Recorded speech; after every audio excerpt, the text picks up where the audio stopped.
अस्सलामुअलैकुम प्यारे बच्चों, क्या हाल चाल और सब ठीक हैं? सब फिट फाट हैं? क्या हो रहा है और क्या चल रहा है? चलिए जी स्टार्ट करते हैं विद द किंगडम प्रोकैरियोट्स या फिर किंगडम मोनेरा इसको हम कहते हैं।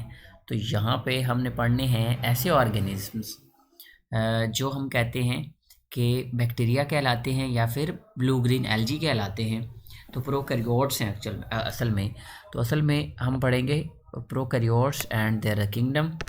ठीक है जी, आज हम इनको स्टडी करते हैं। तो they are bacteria and the blue green algae, they consist of single cells. ठीक है जी, तो इनमें क्या होता है, they consist of single cell organisms, but इनमें फ़र्क ये होता है कि their chromosomes are not organised into nucleus. जो होते हैं, हम आगे जाके पढ़ेंगे कि कुछ और ऑर्गेनिज्म भी होते हैं जो यूनिसेलुलर होते हैं। कुछ प्रोटोक्टिस्ट या प्रोटिस्टा जो होते हैं यूनिसेलुलर हो सकते हैं, लेकिन उनके अंदर जो उनके क्रोमोसोम्स हैं वो न्यूक्लियस के अंदर ऑर्गेनाइज होते हैं, लेकिन इनके अंदर न्यूक्लियस होता ही नहीं सिरे से भाई।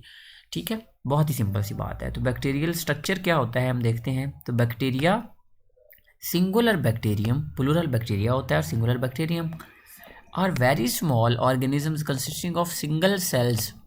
ठीक है जी, ज़्यादातर इनके अंदर एक ही सेल होता है, लेकिन इससे ज़्यादा भी हो सकते हैं। इसमें कोई ऐसा लिमिटेशन वाली बात जो है वो नहीं है।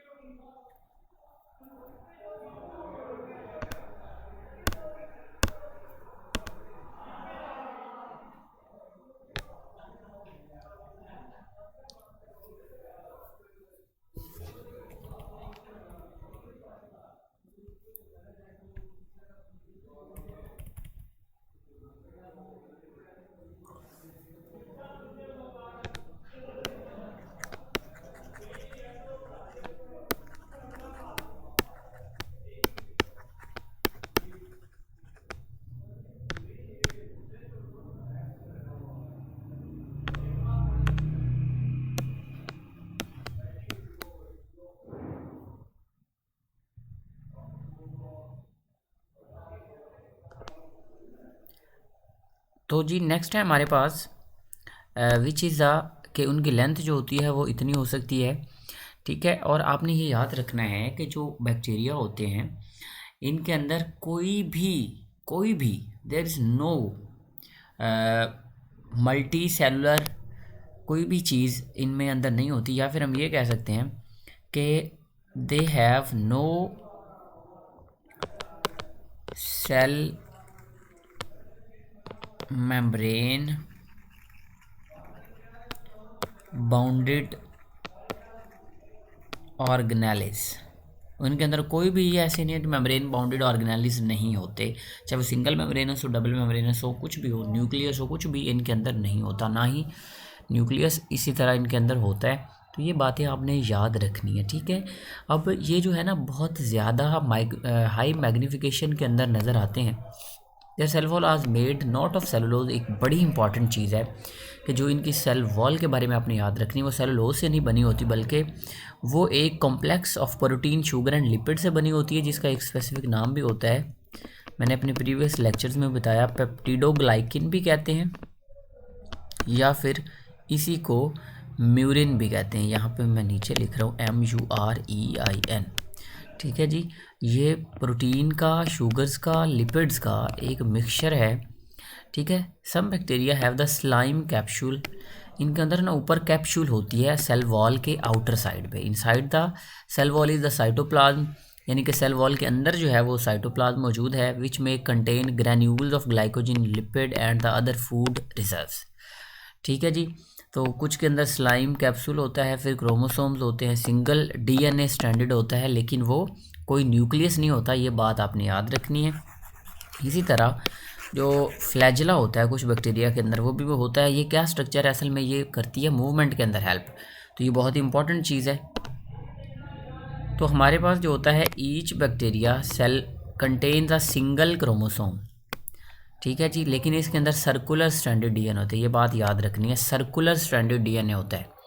ठीक है जी, और chromosome is not enclosed in the nuclear membrane but is coiled up to occupy the part of the cell, जिसको एक ख़ास नाम देते हैं। वैसे उसको हम सेंट्रल रीजन या फिर उसको न्यूक्लियोइड कहते हैं।